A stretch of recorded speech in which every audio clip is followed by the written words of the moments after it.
Welcome back to Laguna Seca, an absolutely gorgeous day here, and I'm joined here in the booth by a man who doesn't need any introduction. Mike Joy joins us, and he and his son racing this weekend, as they often do at these historic races. But this is pretty special, the 50th year of Rolex and the reunion. I know you've had a huge part to play. I watched you do the prize giving last year, and you know, this is a very special event, and it's unique in many, many ways.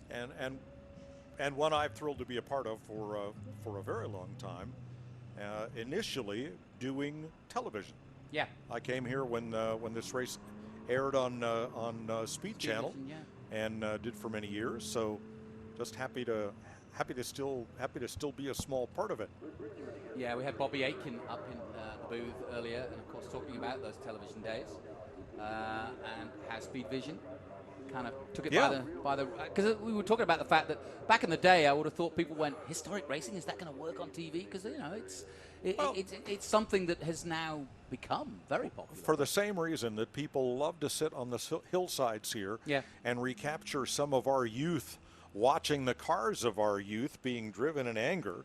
You know, I'm hugely in favor of this, as opposed to these cars sitting being dusted in some museum. You know, that just doesn't seem appropriate when we have owners and drivers willing to come out here and run these cars, and we can watch them perform much as they did back in the day. Yeah. Certainly the owner drivers now are not the pros of back then. No. But I guarantee you we have just as much fun racing these cars as anybody ever did.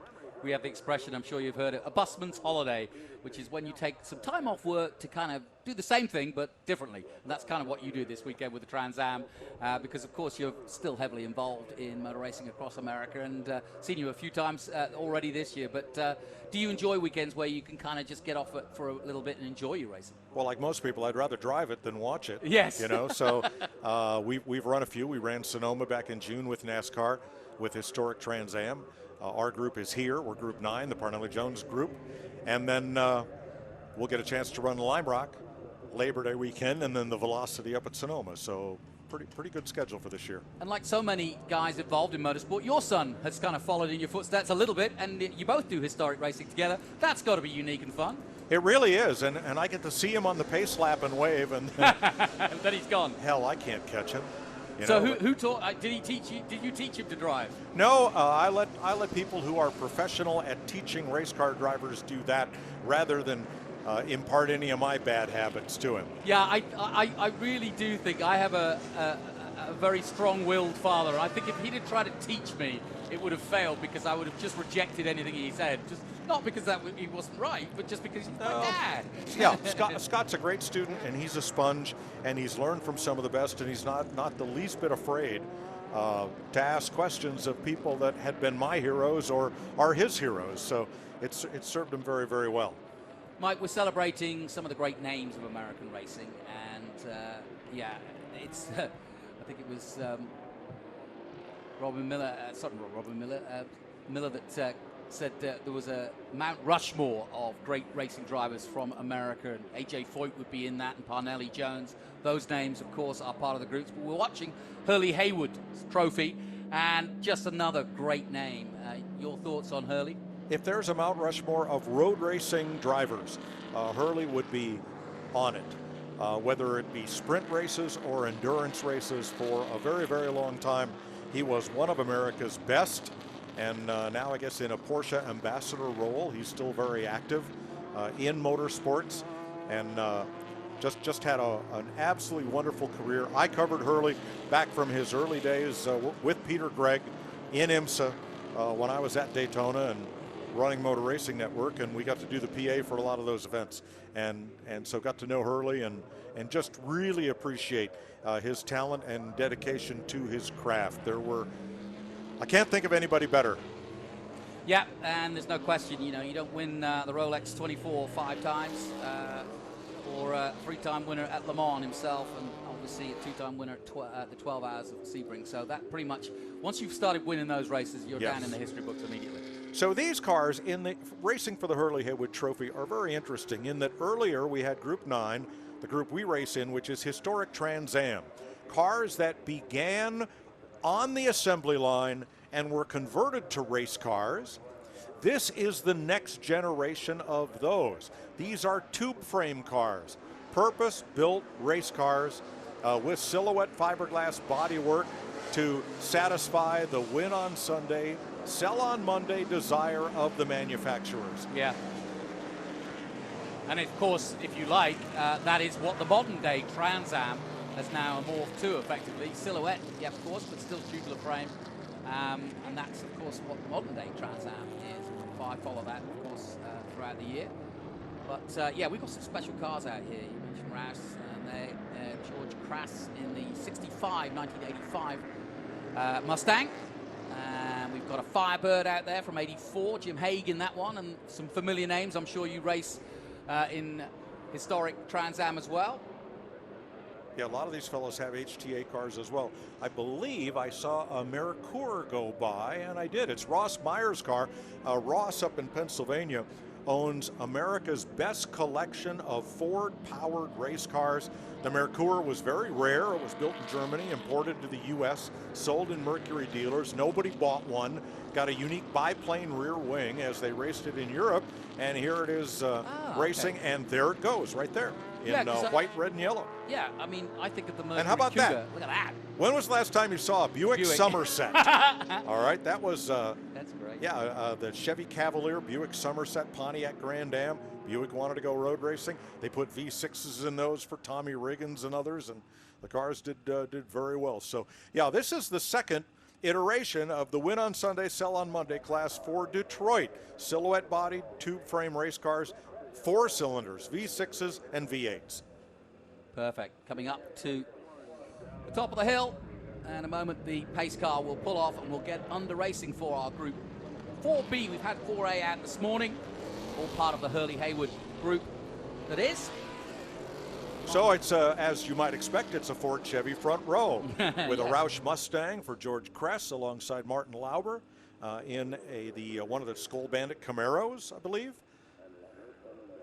This should be fun. Now, the way the rules were explained at the drivers' meeting, they want drivers to maintain their lane and stay double file to the exit of turn number 3. That works better in some groups than others. You know, the red mist sets in. Some fellows want to go race right away. I think we've, in our group, have done a pretty good job of controlling that, controlling law and order until the exit of turn 3, and then it's game on. Yeah, Dorsey was up here earlier, and he was watching very carefully in the Formula One race, and we had a little incident, a little to-do, and he kind of grimaced. Here we go then. Group 4B away and running here at Laguna Seca. Boy, big thunder and lightning, and that Skull Camaro, Martin Lauber, did not get off to a good start. Martin's been coming to Monterey for many a year. Whoa, down the inside goes that Whistler Mustang. And that's part of the no passing rules, right? Who was that? Yeah, I thought you said they weren't going to do anything until turn 3. They're not supposed to. Number 15 might be in your program. It's not on our entry list. Okay, we'll find Chris Liebenberg. That's part of the Ross Myers stable. Maybe Chris missed the drivers' meeting. Who knows? But he's out there now. That is Liebenberg. Jim Haig in that aqua-colored car of Ken Epsman's, the former Doyle Peterson Firebird, IMSA GTO class car. They're in third. Lauber in second. So back in the mid-80s, what kind of drivers would be attracted to this? Because, you know, you've got your NASCAR, you've got your sports car racing. So where did the drivers fit into these? Because these were tough cars to drive as well. Well, you'd have pros like Scott Pruitt, who would drive for Roush, and Dorsey Schrader. Yep. And then you'd have a lot of independents. Whoa! That's bow into the wall, and that's Liebenberg, the leader. Something happened going into that corner. Yeah, that something was bad. Nasty, that's a nasty bang. That's turn 2. No, it's Rainey. That's coming out of Rainey. That's coming down the hill. You're right. You're right. That is fast. Turn 9, and that's a fast part of the race course. Somebody else and going somebody's wide. off at turn 11. Well, you can't say they're not trying, but that was a nasty off, and he was the same car that went up the inside on the start of this race. So we've got all sorts of drama and mayhem going on here. And I believe the field is being shown a double yellow flag. Yeah, that wouldn't surprise me. Yeah, sure enough. Which would be a full course yellow. Well, I Yeah, that's a weird one. You do, unless he got a wheel, we'll probably see a replay, but unless he got a wheel off the track, which is easy to do if you come in wide down that turn, just touch a rear right. Yeah. Because but and it not like to he speculate, off, but coming down into Rainy, you're on the gas, hunting for the apex, and it's a long track out. And I agree with you. Either Chris Liebenberg, who is a very experienced and skilled driver here, either got a wheel off or perhaps had a tire go down. Yeah, loaded it up because it is, like you say, it's a long corner and it loaded up maybe. Again, we're speculating, but yeah, it just seemed the speed he was going into that barrier was overly impressive. Crest the leader, Haig second, Walt Brown in the Pink Panther third. Yep, Walt Brown Johnson, Link, McGarry. Yep. Doherty, Clower, DeVitas, and Thomas the top 10. With Liebenberg in the turn 9 wall. And I'm still not sure who went off at 11 and came back on. Yeah, it was no, that's the incident. That's the Liebenberg car. Yeah, still not sure on that one, but it was a white car. Do we dare ask for replays? Well, we could. I'd sure like to know what happened to Liebenberg. Again, Chris Liebenberg is a longtime Shelby restorer and a very skilled driver here. I'm just not sure what would have happened there at turn 9. Yeah, strange one. And like I said, the pace he was going into the wall was surprising. Usually you could slow it down a bit, but it seemed like that's why I'm erring on the idea that it must have been some sort of mechanical, because he just didn't slow it down, did he?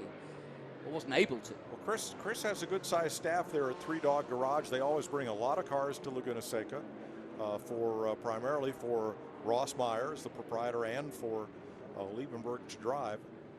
And they're always very professionally well prepared. All right, so now it appears everybody has caught up to the Hyundai pace car. And George Kress up front in a Roush Mustang, and that is most likely an ex-Dorsey Schrader or John Jones or Scott Pruitt car. Yeah, Scott was up here Jack earlier. had a lot of great names drive those cars in both IMSA sprint races and the 24 hours and 12 hours. So not sure of the lineage there. So it's Ford, Firebird, Camaro, and then the Olivetti car, the number 6. 6A, that is Gordon Johnson, which is an Oldsmobile. So yeah, it's the Buick Somerset that's the 6. Yeah, you have 4 different makes in the first 4 places. As it should be. Out goes the Skull Bandit car, the 03. Martin Lauber, and might have been Lauber that got off here at turn 11. Could be. Looked like a white car, but we were from above. There's your Pink Panther. Oh, was it white? Okay. Yeah, Walt Brown is another resident, it seems, of Laguna. See him here all the time. Yep. Johnson, Link. Well, that was a tumultuous start to this race. First of it? all, well, here's the corner we're talking about. Now you can.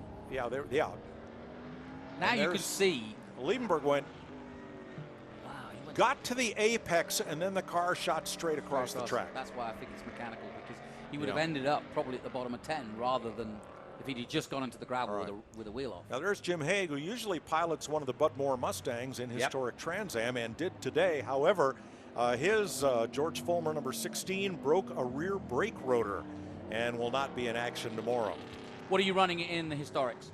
The surviving Owens Corning Camaro from 1970. Tony DiLorenzo ran it at Lime Rock, and GM engineer Jerry Thompson drove that number 4 for the entire rest of the season. And when you jump in, do you usually go in the same car, or do you sort of swap around? And if Scott's having an issue with his car, sometimes he'll drive mine. But I think the fuel pickup issue he had this morning has been repaired, and so he'll probably be in his own car tomorrow. Strange question to ask somebody who drives historic cars, but do you get a chance to test these cars, because they are? There are a lot of these cars are kept at or near Sonoma or here at Laguna Seca, and there are open track days at both facilities where you can go out and do some testing. But I don't think there's a lot of testing being done, because most of the races for these now 50-year-old cars are in the 20 to 30 minute range. Yeah. So not a lot of development to be done, let's say. I was thinking more in terms of, you know, yourself. You know, you're not racing all the time, and you just. Well, I'm not getting any better. No, but you don't. You also want to stay safe, and I'm sure if you are swapping cars, yeah. And yes, yeah, that's our first concern, and my wife's first requirement when Scott wanted to go racing was that he be in the safest equipment possible, and I concur, you know, 100%. So, our cars are prepared to the standard of 1970, just as these cars are prepared to the standard of the mid-'80s. And in many cases, the only difference between then and now are, of course, today's tires. And we have modern belt and harness systems, Hans head and neck supports, and in many cases, full containment seats to give the driver as safe an environment as possible. And Mike, I think you agree with me that that's, I think, what has been the big success point of American historic racing is the fact that there is an nth degree taken to make sure that these cars are as original as they were back in the day, and that's why these events are so prestigious, because there isn't any duds out there. They wouldn't get past the scrutineers, and they wouldn't get past the entry level or the entry to a prestigious event like this. You've got to have the real deal. Nope, safety first, originality second, and speed third. Although you wouldn't know it by looking at the start of this race. Nope. Where everybody went for it right at turn 2. Well, I've always been just absolutely amazed. I've done the Monaco Historics a couple of times, and I'm amazed at how they hoon around, you know, around the streets of Monaco, and quite prepared to go wheel to wheel. Well, that's what the cars were built for. Yep. And, you know, that's what the drivers spend all this money buying and preparing and returning to originality in many cases, these cars. So we're not going to get a restart this time. No, we're going to have to. It well, appears saw the car was there, yeah. Yeah, the wrecker has still not hooked up Chris Liebenberg. We had a quick chat with Jensen Button earlier, and of course he's trying a bit of NASCAR. He's obviously doing a full season of WEC this year, but it was great. The question was, so do you enjoy historic racing? He said, well, I bought this car now. I have to race it. Yes. He said it took him 5 years to get it. That Jaguar C-Type that Fangio drove. Boy, I had one that I bird dogged for over a decade, talked to the owner, and, you know, he finally decided he was aging out of the group and was going to sell. And the price was very reasonable as those cars went, but the timing wasn't right for me. Somebody else got it, the car got away. Somebody else has it now, but the best thing is it is back racing with our group. And, you know, that's the best thing. By somebody who has a history with that car and knew its original driver. So are there any cars you covet still and maybe think, oh, I'd still like to at least have a go in that one? I'm really happy doing what we're doing because my introduction to professional motorsports was with the Trans Am Series back in 1970 at Lime Rock and Briar and Bridgehampton and Watkins Glen, and, you know, Dan Gurney, Parnelli, Jim Hall, George Fulmer, all those guys were my heroes. And so, yeah, that's where I wanted to be. And now, through fortunate circumstances and opportunity, we have a chance to do this. Did it surprise you when you finally got behind the wheel of those of your heroes? What those cars were like to drive? Did they go up in your estimations? Or? No, actually, it was quite the opposite. Because those cars are production-based cars, altered for racing, I think they probably have the sophistication that you'd find at the local quarter-mile oval in a street stock or limited late model. Yeah. You know, they're crude by today's standards. But the great thing about historic Trans Am is we have a great group of owners who are very steeped in the history of this class and make sure that people don't update or improve their cars beyond what they were back circa 1970. So that's the way it was. That's the way you got to run it. Do the best you can. Yeah, and I think that's the very important thing is that you feel then that you are at least racing in a fair field, and regardless of who was the doyen of the time or who was behind the wheel at the time. Now, boy, they are still there at turn 9. That boy, that's an anomaly. Usually the pickup crew is a good bit quicker than that, and you know this. These and cars I did get not see hot, right? I did not see an ambulance, which was good news. Yes. There, although Liebenberg did take a pretty healthy hit there into the tire wall. So you know, we'll have this is another the lap worst, of safety car. This is the worst possible thing, though, to be going around at this speed in these cars. It's Yeah, so hard. I drove to the track faster than this. You know, come on, guys. Well, yeah, but you had your aircon on.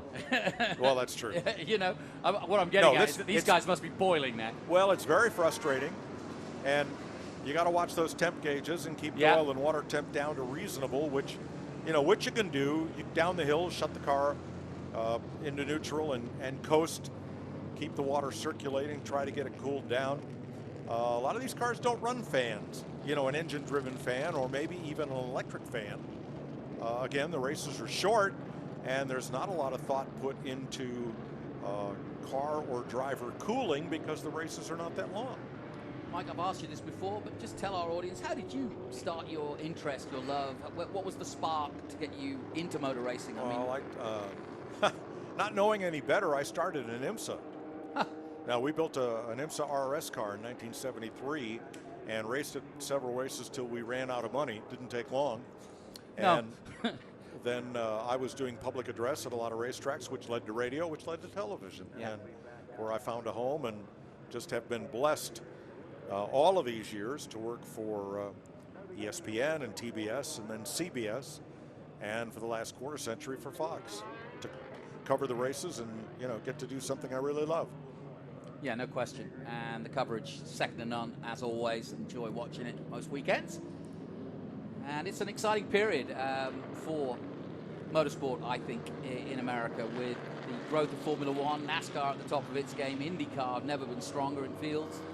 And obviously, IMSA goes from strength to strength. And I'll be at the WEC race in COTA in a few weeks' time, and greeting Jenson Button and the rest of the field. But really, I mean, I would argue that this is a pretty darn purple patch, current day racing in America, as we celebrate 50 years of the past.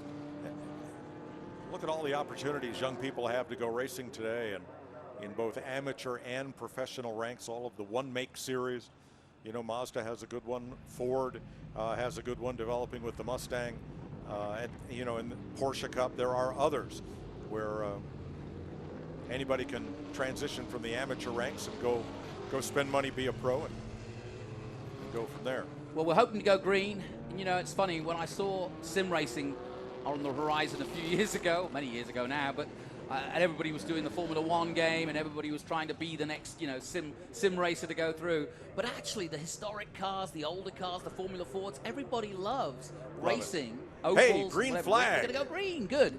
Oh, we're going to get some racing. Good. So we've had a long incident, but we are away again in our Hurley Haywood Trophy Group 4B. And away goes the 65 at speed. George Crass into the Andretti turn. Boy, Crass just rocketed away from the field when they dropped the green. Lauber in second, and a pretty good fight for third. And on back, Walt Clark here in the pink, Walt Brown in the Pink Panther, there with one of the ex-Budweiser cars, David Hobbs cars. That's Steve Link. Now, I've got to make sure we've got Myers on the group on this one, and then on the official timing, it's George Crass, and he was down as the pole man. So, well, we'll see. We know that's Walt Brown, though. Yeah, that's Walt Brown, and behind him, Steve Link. Yeah. And they both competed for a long time in both this series and historic Trans Am, the 1966-72 cars. So, see how this sorts out.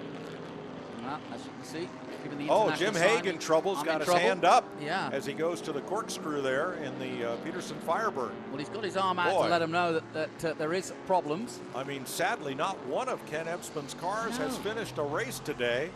The Decon Monza lost a water hose. The Javelin had shift linkage trouble, and Jim Haig's Mustang broke a brake rudder. Now this. Yeah, and it looks as though he's crawling to try and get off the track, and he is. Yeah. He's lucky to get to the corkscrew and cruise down. Boy, that's a shame, because that's one of the faster cars in this class. Yeah, had been running in second place, but sadly having to retire it. Let's hope they fix it for tomorrow. So scoring will update at the start-finish line. It has updated and put Crass in the lead, with Walt Brown now second, Gordon Johnson with him, Steve Link, Mac McGarry. Flower in seventh, Dorothy DeVitas in ninth position in that 77. Another one that ran in Trans Am and IMSA. Yes. 68 to 89.